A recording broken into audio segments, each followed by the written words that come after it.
श्री गोपाळ कृष्ण भगवान की जय। लीळा नंबर 202। रामदेव व त्यांच्या शिष्यांची भेट। दादोस, नागदेव भट, भट्टोबा, साबाईसा, मादाईसा, उमाईसा अशी सर्वच मंडळी सर्वज्ञांच्या दर्शनाला आली।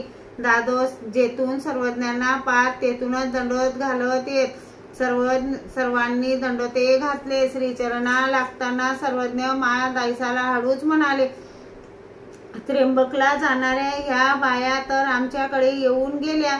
सर्वज्ञ श्रीमुखातले उचिष्ट पान बाहेर टाकणार तेवढ्यात बाईसाने घेऊन ते सर्वांना प्रसाद म्हणून दिले।